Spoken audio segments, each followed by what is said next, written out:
Hello, everybody. Okay, stress eating real time.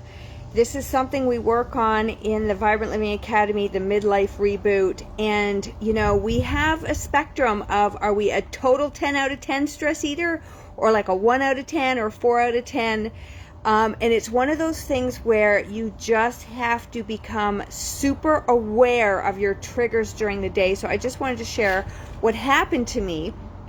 And it's just amazing because every time you feel like you need to stress eat, it's not for avocado or a hard-boiled egg. It's toast and honey and like an immediate carbohydrate. And I'm going to give you a little hint at the end of what I do.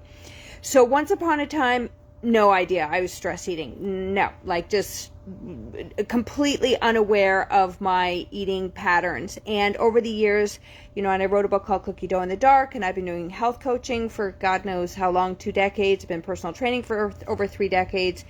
And so it's one of those layers of the onion where you have to peel back. And you have to notice when you are feeling stressed or what is affecting your eating so that you're eating when you're not hungry. Okay, so any eating you do outside of actual physical hunger is some kind of emotional eating, or you can call it stress eating or whatever you want to call it. So anyway, I was, I have a car, and my husband got a chip in the windshield, and I've just spent like the last hour running around getting it fixed, pricing, what if it cracks more, all this kind of stuff, and I just could feel this, coming up inside of me. And this might not stress you out, but the idea is to understand what your stress triggers are. So I'm a little short on sleep. My kids have been down here. We've been very busy. We're eating out more than normal.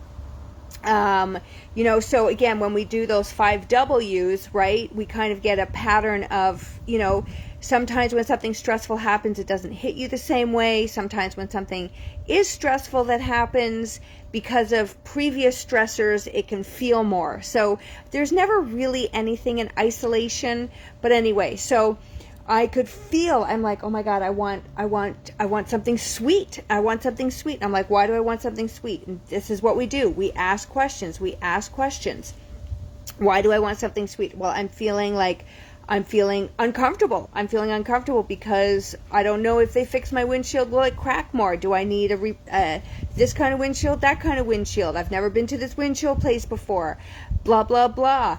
And so I've got 2 dogs in the car. It's hot outside. And just, I could feel all this stuff happening. And I was like, okay, I want something sweet. Why do I want something sweet? Well, I'm feeling uncomfortable. Well, is eating going to fix that? No. Okay, what can you do instead? Okay, I'm going to breathe. I'm just going to relax. I'm going to just lean into this stressful feeling. And so I get home and I said to my husband, oh my gosh, it's just crazy how that stress eating, or when you're feeling stressed, how you want those carbohydrates. And like the simple carbohydrates. And so he goes, oh, I know, I just had some toast and honey. And there you go. And he said, good for you for working through it. He said, I couldn't work through it. And sometimes I don't work through it. Okay? Sometimes I don't work through it. We're all humans. But the thing is that you start to recognize when you can work through it and when you can't work through stress eating. And again, it's sometimes the accumulation of stress and then something puts you over the edge. But it's really important just to step back and just notice the stress in your life, what you can control, what you cannot control, how do you manage your stress on a day-to-day basis. And when you're feeling these cravings for stress eating, asking yourself, is this going to fix the problem? Can anybody give me any examples below? I would love to hear from you. So one of the things I have done over the years is I keep mints in my bag. So instead of having like a full-blown muffin or cupcake or cake or toast or whatever, I will have a mint, maybe 6 mints, or I don't really chew gum anymore, or I'll even have like a honey cough drop or something. So those are things I keep in my bag when I really can't I cannot comfort myself. So, but I'm so much better. But I wanted to come in here today and just really ask you about your stress eating. What kind of stress triggers you to eat? What do you eat when you feel stressed? How do you work through feeling stressed out so that you don't eat? And just, share a real life example of this time where I worked through that moment, because there can be many moments in our day. So I'd love to hear from you. And again, this is stuff we work on in our coaching calls, in our midlife reboot. And I will tell you another thing that's been really, really helpful is learning how to balance my blood sugar. Because if your blood sugars are not, balanced early morning, and they've done studies on this, which is really super interesting.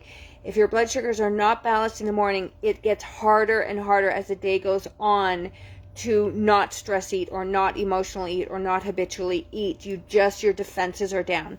So this morning I enjoyed a nice some salmon, an egg, some salad, some sauerkraut, some avocado, a really balanced meal. So anyway, just wanted to pop in, let me know. And if you are like, Tanya, I need help, I can't figure this out anymore, because dieting doesn't fix this.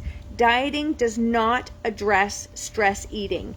Okay, you have to develop strategies and learn new ways of dealing with things, and that's okay. We don't know everything, right? So these are the skills that I teach you inside our Vibrant Living Academy Midlife Reboot program.